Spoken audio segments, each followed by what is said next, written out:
हिंदी में यूपीएससी की तैयारी से संबंधित प्रोग्राम्स को देखने के लिए सब्सक्राइब करें स्टडी IQ IAS हिंदी।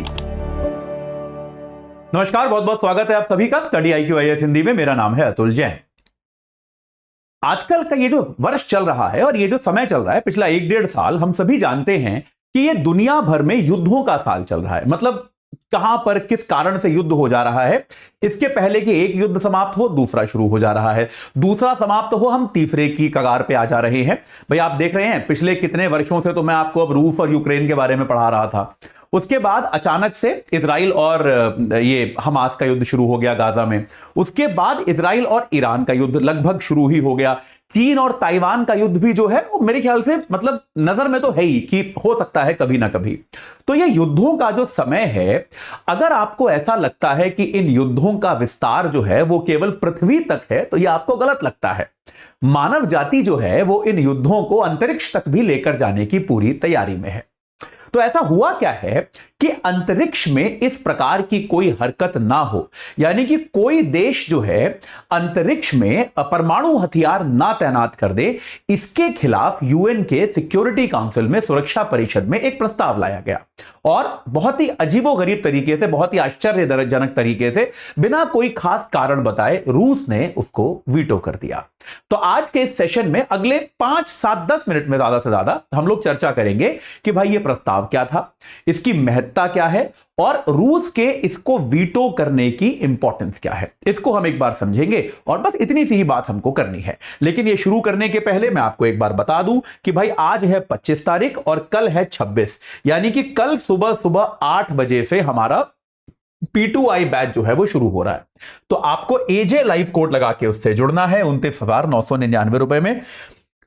कल की जो पहली क्लास होगी वो इंट्रो क्लास होगी, लेकिन उसको भी मिस मत कीजिए। आज ही इस कोर्स से जुड़ जाइए ताकि आप कल सुबह की क्लास अटेंड कर पाएं। रोज 3 घंटे के लाइव लेक्चर, प्री और मेंस के प्रैक्टिस क्वेश्चंस, मेंस के क्वेश्चंस का इवैल्यूएशन, प्री मेंस की टेस्ट सीरीज, 18 प्रिंटेड किताबें आपके घर पे पहुंचेंगी कुरियर के जरिए। और अगर आप प्री क्वालिफाई करते हैं तो आपको मेंस की तैयारी के लिए हम दिल्ली बुलाएंगे, अपने कैंपस में रखेंगे, आपका रहना खाना पढ़ना सब इसी फीस के, नहीं ये फीस, ये तो कुछ गड़बड़ हो गया, जो 29,999 फीस जो आपको मिलेगी अगर आप एजे लाइव कोड लगाते हैं, उसी फीस के अंतर्गत आपको ये सारी सुविधाएं मिलेंगी। अगर आप हमारे बैच से जुड़ते हैं तो देर मत कीजिए, कल सुबह 8 बजे शुरू हो रहा है, आज ही जुड़ जाइए। चलिए अब आते हैं अपनी चर्चा पर और एक बार समझने की कोशिश करते हैं कि यह मामला क्या है। देखिए, जो आउटर स्पेस है, आउटर स्पेस का मतलब क्या होता है, जैसे अगर आप पृथ्वी लोक को देखें तो पृथ्वी पर जहां पर अगर यहां पर कोई देश है तो इस देश के ऊपर का जो आकाश होता है वो इस देश का संप्रभुता भरा हिस्सा माना जाता है। आमतौर पे आपने सुना होगा कि भाई कोई जहाज भी जब जाता है तो देश एक दूसरे की शिकायत करते हैं कि आपका जहाज जो है वो हमारे संप्रभु इलाके में आ गया, हमारे सोवरेन एरिया में आ गया। जैसे भारत का अगर आप माने कि यहां पर भारत है उदाहरण के लिए, तो भारत के जस्ट ऊपर का जो आकाश है वो भारत का है। तो जिस तरह से पृथ्वी भारत की मानी जाती है उस तरह से उसके ऊपर का आकाश भी भारत का माना जाता है। लेकिन उसके भी ऊपर का जो हिस्सा होता है जिसको हम कहते हैं आउटर स्पेस, जिसको हम कहते हैं क्या, बाहरी अंतरिक्ष, आउटर स्पेस। ये आउटर स्पेस जो होता है बेटा, ये वैश्विक संपत्ति होती है, सबका है। मतलब अगर आपने, भारत ने कोई सैटेलाइट छोड़ा और वो सैटेलाइट जो है रूस के ऊपर से गया, तो भारत को थोड़ा ना रूस की परमिशन लेनी पड़ती है कि भैया हमारा सैटेलाइट आपके ऊपर से निकल जाए क्या, नहीं। वो बाहरी अंतरिक्ष जो है वो सार्वजनिक संपत्ति है। आप अपने उपग्रह छोड़ सकते हो, आप सभी उसका उपयोग कर सकते हो, आमतौर पर सभी मानव कल्याण के लिए उसका प्रयोग करते हैं। तो लेकिन आउटर स्पेस के भी भाई कुछ तो नियम कायदे होने चाहिए क्योंकि जगह तो सीमित है।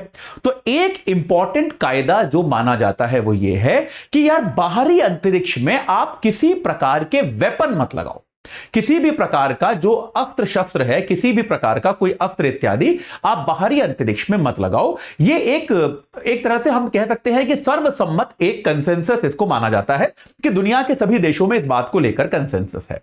अमेरिका और दुनिया के बहुत सारे देश कई बार रूस पर इस तरह का शक जताते रहे हैं कि रूस क्या कर रहा है। यह शक है रूस पर, हालांकि अभी तक रूस राष्ट्रपति पुतिन ने इससे इनकार किया है बार बार, लेकिन तब भी रूस पर यह शक जताया जाता है कि रूस कुछ इस प्रकार के उपग्रह तैयार कर रहा है, कुछ इस तरह के सैटेलाइट तैयार कर रहा है जो कि परमाणु हथियारों को कैरी कर सकते हैं। मतलब जो कि क्या कर सकते हैं, अंतरिक्ष में परमाणु हथियारों को लेकर जा सकते हैं। यानी कि आउटर स्पेस में भी अब हमें परमाणु हथियार चाहिए। सोचिए, मतलब हमारा जो हथियारों की होड़ है वो पृथ्वी तक है, उससे हमें शांति नहीं मिली, अब हमें अंतरिक्ष में भी परमाणु हथियार चाहिए। तो रूस पर यह आरोप जो है हमेशा से लगता आया है, लेकिन रूस इससे इनकार करता है। रूस कहता है कि भैया ऐसा कोई इरादा नहीं है हमारा। राष्ट्रपति पुतिन सार्वजनिक तौर पर कह चुके हैं कि रूस ऐसे किसी उपग्रह का विकास नहीं कर रहा है और बाहरी अंतरिक्ष में किसी भी प्रकार के हथियारों की होड़ या इस तरह की चीज हम नहीं करना चाहते। राष्ट्रपति पुतिन साफ तौर पे कह चुके हैं, लेकिन उसके बाद भी ये एक बात जो है बार बार लाई जाती है। लेकिन अभी क्या हुआ है, सुरक्षा परिषद में क्या हुआ, एक प्रस्ताव लाया गया, ठीक है, और ये प्रस्ताव जो है यूएस और जापान लेकर आए। अमेरिका और जापान मिलके इन्होंने क्या किया, सुरक्षा परिषद में एक प्रस्ताव रखा। और वो प्रस्ताव क्या था, वो प्रस्ताव यही था कि एक आउटर स्पेस ट्रीटी है, जो बाहरी अंतरिक्ष को लेकर एक संधि है, उसको हम लोग माने और बाहरी अंतरिक्ष का जो हथियारीकरण है, बाहरी अंतरिक्ष में किसी भी प्रकार के हथियार पर प्रतिबंध लगाया जाए।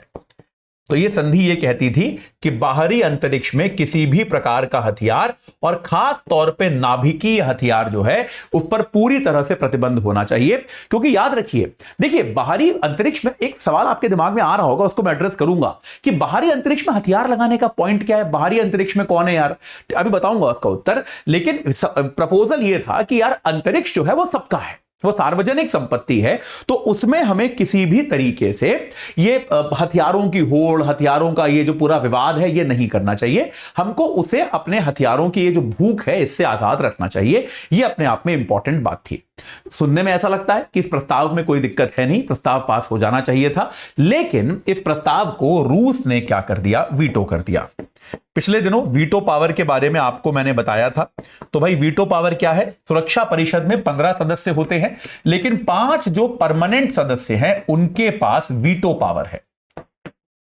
5 जो परमानेंट सदस्य हैं उनके पास वीटो पावर है। कौन कौन से हैं, यूएसए, रूस, चीन, यूके और फ्रांस।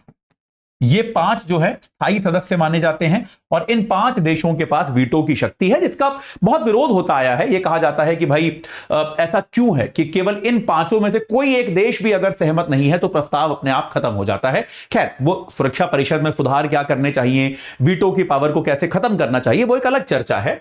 लेकिन पॉइंट यह है कि अभी के लिए रूस ने इस प्रस्ताव को कर दिया है वीटो, और इस वीटो के कारण यह प्रस्ताव जो है पारित नहीं हुआ है। जैसा कि अपेक्षा थी, अमेरिका ने इसकी कड़ी आलोचना की है। अमेरिका ने यह कहा है कि भाई ये जो वीटो है ये इस बात को परिलक्षित करता है कि जो हमारा शक था, जो हमारे दिमाग में संशय था हमेशा से कि रूस का ये इरादा है, ये उसको वेरीफाई करता है कि रूस निश्चित तौर पे ये कहीं ना कहीं से प्लान कर रहा है कि उसे बाहरी अंतरिक्ष में परमाणु हथियार लगाने हैं, इसीलिए वो इस प्रकार के प्रस्तावों को वीटो कर रहा है। ठीक है, अब आते हैं अब हालांकि रूस ने कहा है, रूस ने अभी तक कोई स्पष्टीकरण ज्यादा दिया नहीं है, लेकिन रूस ने बस इस प्रस्ताव को वीटो कर दिया है, अभी के लिए इतना पता है। अब सवाल यह आता है कि भाई बाहरी अंतरिक्ष में परमाणु हथियार अगर कोई देश लगाएगा तो क्यों लगाएगा। देखिए, जैसे जैसे समय बीत रहा है, देशों के उपग्रह जो होते हैं वो बहुत ही इंपॉर्टेंट उपग्रह अंतरिक्ष में होते हैं। तो कई बार यह बात याद रखिए कि आने वाले समय के युद्ध जो हैं, इस बात की पर्याप्त संभावना है कि वो अंतरिक्ष में भी लड़े जाएं। कि अगर मान लीजिए 2 देशों के बीच का विवाद हो गया तो एक देश दूसरे देश के उपग्रहों को भी टारगेट करने की कोशिश करेगा, उनके अंतरिक्ष यानों को भी टारगेट करने की कोशिश करेगा। इसके लिए भी यह प्रयास संभव है कि आप जो है एक देश के बाहरी अंतरिक्ष में इस प्रकार के अस्त्र शस्त्र जो है, परमाणु शस्त्र आप तैनात कर रहे हो, जिसके कारण वहां पर इस प्रकार का विध्वंस किया जा सके। दूसरा एक कारण यह भी है कि अगर आपने अंतरिक्ष में कई बार क्या होता है, देशों में अपनी अपनी सुरक्षा की व्यवस्था होती है, लेकिन अगर आपने अंतरिक्ष में परमाणु हथियार लगा रखे हैं तो आपको किसी दूसरे देश पर आक्रमण करने में अपेक्षाकृत सुविधा हो सकती है। तो इसके खतरे बहुत ज्यादा हैं और अपने आप में दुनिया में इस बात पर एक आम सहमति बनने की जरूरत है कि भाई अंतरिक्ष में किसी भी प्रकार के परमाणु हथियारों का प्लेसमेंट बिल्कुल भी नहीं होना चाहिए। रूस इस मामले में निश्चित तौर पे कुछ ना कुछ स्पष्टीकरण देगा, कुछ ना कुछ बताएगा कि ऐसा क्यों किया गया है, और जो भी उसकी आपत्तियां हैं, अगर कोई वो आपत्तियां वाजिब हैं, अगर वो आपत्तियां जायज हैं, तो उनको विचार में लेकर इस पर एक बार दोबारा से नेगोशिएशन किया जाना चाहिए।